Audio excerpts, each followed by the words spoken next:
Hello friends, welcome back to my YouTube channel. ಎಲ್ಲರೂ ಹೇಗಿದ್ದೀರಾ? ಎಲ್ಲರೂ ಚೆನ್ನಾಗಿದ್ದೀರಾ ಅಂದ್ಕೊಂಡಿದ್ದೀನಿ. ಇವತ್ತಿನ ವೀಡಿಯೋನ ಸ್ಟಾರ್ಟ್ ಮಾಡ್ತಾಯಿದ್ದೀನಿ. ವಿಡಿಯೋ ಬಂದು ಬೆಳಿಗ್ಗೆ 5:50ರಿಂದನೇ ಸ್ಟಾರ್ಟ್ ಆಗಿದೆ.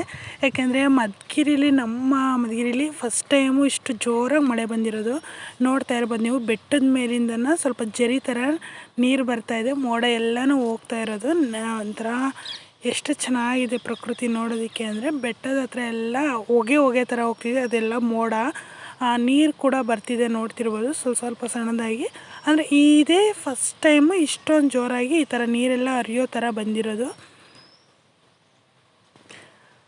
ಈ ಕಡೆ ಮಳೆ ಬಂದಿರೋ ಇದಕ್ಕೆ ಈ ಥರ ಅಂದರೆ ಕಪ್ಪು ಬಸವನ ಹುಳ ಎಲ್ಲನೂ ಬಂದಿತ್ತು. ಅಂದರೆ ನಾವು ಮೇಲ್ಗಡೆ ಇಲ್ಲಿ ಕೆಳಗಡೆ ಓಡಾಡ್ತೀವಲ್ವ, ಅಲ್ಲೆಲ್ಲನೂ ಓಡಾಡ್ತಾ ಇದ್ದಾವೆ. ಇಷ್ಟು ಬೆಳಗ್ಗೆನೇ ಬಂದುಬಿಟ್ಟೆವು ಈಚೆ ಅವು.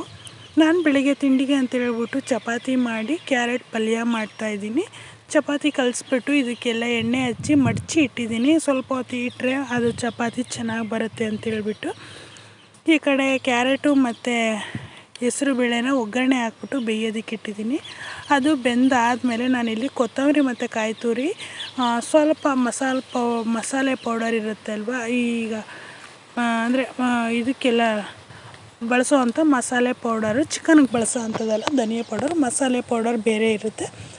ಆ ಪೌಡರ್ನ 1.5 ಸ್ಪೂನಷ್ಟು ಹಾಕ್ಕೊಂಡು ನಾನು ಮಿಕ್ಸ್ ಮಾಡ್ತಾಯಿದ್ದೀನಿ. ತುಂಬಾ ಅಂದರೆ ಒಂಥರ ಟೇಸ್ಟ್ ಚೆನ್ನಾಗಿರುತ್ತೆ. ಸ್ವಲ್ಪ ಉಪ್ಪು ಕಡಿಮೆ ಆಗುತ್ತೆ, ಯಾಕೆಂದರೆ ಕಲ್ಲುಪ್ಪು ಬದಲು ನಾನು ಪುಡಿ ಉಪ್ಪನ್ನು ಯೂಸ್ ಮಾಡಿದ್ದೆ. ಹಾಗಾಗಿ ನನಗೆ ಪುಡಿ ಉಪ್ಪಲ್ಲಿ ಅಳತೆ ಗೊತ್ತಾಗಲ್ಲ ಸ್ವಲ್ಪ, ಹಾಗಾಗಿ ಸ್ವಲ್ಪ ಕಡಿಮೆ ಆಗುತ್ತೆ. ಯಾಕಂದರೆ ಜಾಸ್ತಿ ಆದರೆ ತಿನ್ನೋಕ್ಕಾಗಲ್ಲ, ಬಿಸಾಕಬೇಕಾಗತ್ತೆ. ಕಡಿಮೆ ಇತ್ತು ಅಂದರೆ ಬೇಕಾದ್ರೆ ಹಾಕ್ಕೊಂಡು ತಿನ್ಬೋದು.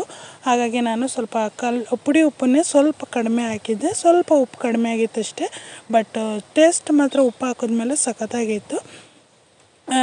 ತುಂಬ ಟೇಸ್ಟಿಯಾಗಿ ಚೆನ್ನಾಗಿ ಬಂದಿತ್ತು ಕ್ಯಾರೆಟ್ ಪಲ್ಯ.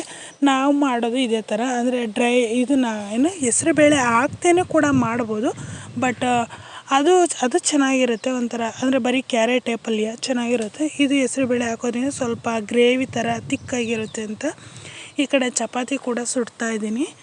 ಇದನ್ನು ನಾನು ಮಡಚಿಬಿಟ್ಟು ಎಣ್ಣೆ ಹಾಕಿ, ಅಂದರೆ ಫಸ್ಟು ಪೂರಿ ಸೈಜಲ್ಲಿ ಒಸ್ತು, ಆಮೇಲೆ ಅದಕ್ಕೆ ಎಣ್ಣೆ ಹಾಕಿ ಅದನ್ನು ಸಮೋಸ ಮಾಡೋದಕ್ಕೆ ಮಡಿಸ್ತೀವಲ್ಲ ಆ ರೀತಿಯಲ್ಲಿ ಟ್ರಯಾಂಗಲಲ್ಲಿ ಮಡಚಿಬಿಟ್ಟು ಇಟ್ಟಿರ್ತೀನಿ. ಆಮೇಲೆ ಒಸ್ದುಬಿಟ್ಟು ಅಷ್ಟೂ ಒಂದೇ ಸರಿ ಒಸ್ಕೊಂಬಿಟ್ಟು, ಇಲ್ಲಾಂದರೆ 2 ಟೈಮ್ ಮಾಡಿಕೊಂಡು ಒಸ್ದುಬಿಟ್ಟು ಹಿಂಗೆ ತೊಗೊಂಡು, ನನಗೆ ಮೇಲ್ಗಡೆ ಒಸೋದಕ್ಕೆ ಜಾಗ ಇಲ್ಲ, ಹಾಗಾಗಿ ನಾನು ಕೆಳಗಡೆ ಒಸ್ಕೊಂಬಿಟ್ಟು ಮೇಲ್ಗಡೆ ತೊಗೊಬಂದು ಹಾಕ್ಕೊಂಡು ಸುಟ್ಕೊಳ್ಳೋದು. ಚಪಾತಿ ಕೂಡ ಸುಟ್ಟಿದ್ದಾದಮೇಲೆ ಎಲ್ಲರೂ ತಿಂಡಿ ತಿನ್ನಬೇಕಾಗಿತ್ತು. ನಮಗೆ ಅಂದರೆ ನಮ್ಮನೇಲಿ ಇವಾಗ ಎಲ್ಲರೂ ಇದ್ದೀವಲ್ವ, ಹಾಗೆ ಚಪಾತಿ ಎಲ್ಲ ಸುಟ್ಟಿದ ಮೇಲೆ ತಿಂದುಬಿಟ್ಟು ತಿಂಡಿನ ಮಾಡೋಣ ಅಂತ ಹೇಳ್ಬಿಟ್ಟು ಈ ಕಡೆ ಕ್ಯಾರೆಟ್ ಪಲ್ಯ ಕೂಡ ರೆಡಿಯಾಗಿತ್ತು ಅಷ್ಟರಲ್ಲಿ. ಅಂದರೆ ಮಸಾಲೆ ಎಲ್ಲ ಹಾಕಿದ ಮೇಲೆ ಕುದಿಸ್ಬೇಕಲ್ಲ, ಹಾಗಾಗಿ ಕುದಿಸ್ಬಿಟ್ಟು ರೆಡಿಯಾಗಿತ್ತು. ಯಾರಾದರೂ ನನ್ನ ಚಾನಲ್ನ ಸಬ್ಸ್ಕ್ರೈಬ್ ಮಾಡದೆ ನೋಡ್ತಿದ್ರೆ ಪ್ಲೀಸ್ ಸಬ್ಸ್ಕ್ರೈಬ್ ಮಾಡ್ಕೊಂಡು ನೋಡಿ. ಯೂಟ್ಯೂಬಲ್ಲಾದರೆ, ಫೇಸ್ಬುಕ್ಕಲ್ಲಾದರೆ ಫಾಲೋ ಮಾಡಿ ಗೈಸ್. ಹಾಗೆ ವಿಡಿಯೋ ಇಷ್ಟ ಆಯಿತು ಅಂದರೆ ಲೈಕ್ ಮಾಡಿ, ಶೇರ್ ಮಾಡಿ, ಕಮೆಂಟ್ ಮಾಡಿ. ವಿಡಿಯೋ ಹೇಗೆ ಅನ್ನಿಸ್ತು ಅಂತ ಹೇಳ್ಬಿಟ್ಟು ಆದರೆ ಸಬ್ಸ್ಕ್ರೈಬ್ ಮಾಡೋದನ್ನು ಮರಿಬೇಡಿ ಗೈಸ್. ಈ ಕಡೆ ಚಪಾತಿ ಕೂಡ ಸುಡ್ತಾ ಇದ್ದೀವಿ. ಚಪಾತಿ ಎಲ್ಲ ಸುಡೋದಾದರೆ ಸೈಡೆಲ್ಲನೂ ನೀಟಾಗಿ ಬೇಯಬೇಕು. ಅಂದರೆ ಸ್ವಲ್ಪ ಈ ಥರ ಡಾರ್ಕ್ ಬ್ರೌನ್ ಕಲರ್ ಬಂದ ತಕ್ಷಣ ತೆಗ್ದು ಹಾಕಿದ್ರೆ ನಮ್ಮನೇಲಿ ಯಾರು ತಿನ್ನಲ್ಲ.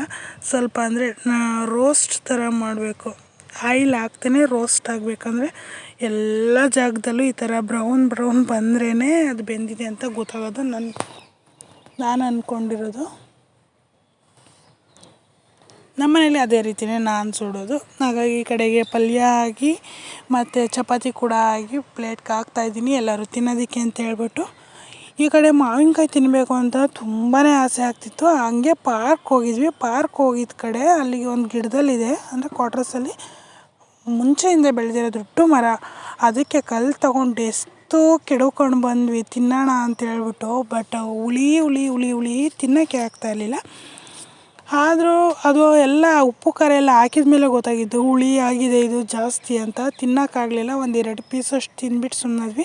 ತೋತಾಪುರಿ ಬರುತ್ತಲ್ಲ, ಅದು ಚೆನ್ನಾಗಿರುತ್ತೆ ಈ ಥರ ಉಪ್ಪು ಖಾರ ಸಕ್ಕರೆ ಎಲ್ಲ ಹಾಕ್ಬಿಟ್ಟು ಮಿಕ್ಸ್ ಮಾಡಿ ತಿಂದರೆ. ಬಟ್ ಇದು ಸಖತ್ತು ಹುಳಿ ಇತ್ತು. ಕೆಳಗಡೆ ಇದ್ದಿದ್ದಂಥ ಚಿಕ್ಕ ಪೀಸ್ನ ಮಾತ್ರ ತಿಂದ್ಬಿಟ್ಟು ಮಿಕ್ಕಿದೆಲ್ಲನೂ ಬಿಸಾಕಿದ್ವಿ, ಯಾಕೆಂದರೆ ಅಷ್ಟು ಹುಳಿ ಇತ್ತು. ಅಷ್ಟು ಕಷ್ಟಪಟ್ಟು ಕಿತ್ಕೊಂಬಂದಿದ್ದಕ್ಕೆ ತಿನ್ನೋಕ್ಕಾಗಲಿಲ್ವಲ್ಲ ಅಂತ ಅಷ್ಟೆ. ಈ ಕಡೆಗೆ ಇಲ್ಲಿ ನಮ್ಮ ಮನೆ ಪಕ್ಕದಲ್ಲಿ ಇದೇ ಥರ, ಇದಕ್ಕೆ ಗಂಟೆ ಹೂವು ಅಂತ ನಮ್ಮ ಸೈಡ್ ಅಂತಾರೆ. ಇದು ಏನೋ ಯೆಲ್ಲೋ ಕಲರ್ ಹೂವು ನಮ್ಮ ತ್ರಿಷಾ ಬಂದಿದ್ಲು. ಅದನ್ನು ಒಂದು ಹಂಗೆ ರ್ಯಾಂಡಮಾಗಿ ಸುಮ್ಮನೆ ಒಂದು ವೀಡಿಯೋ ಮಾಡಿದೆ. ಬಟ್ ಅವಳು ಆ ಥರ ಎಲ್ಲ ಜೋಡಿಸ್ಬಿಟ್ಟು ಆ ಥರ ಎಲ್ಲ ಮಾಡು, ಅವಳಿಗೆ ಒಂಥರ ಟ್ಯಾಲೆಂಟ್, ಅಂದರೆ ಏನಾದರೂ ಆಗಲಿ ಡಿಫ್ರೆಂಟಾಗಿ ಮಾಡ್ತಾಳೆ. ಅದೊಂದು ಚೆನ್ನಾಗಿದೆ. ಇದು ನೋಡಿ, ಈ ಥರ ಜೋಡಿಸ್ಬೋದು ಅಂತಲೇ ಗೊತ್ತಿರಲಿಲ್ಲ, ಬಟ್ ಅವಳು ಜೋಡಿಸ್ಬಿಟ್ಟು ಏನೋ ಒಂಥರ ಮಾಡಿದ್ಲು.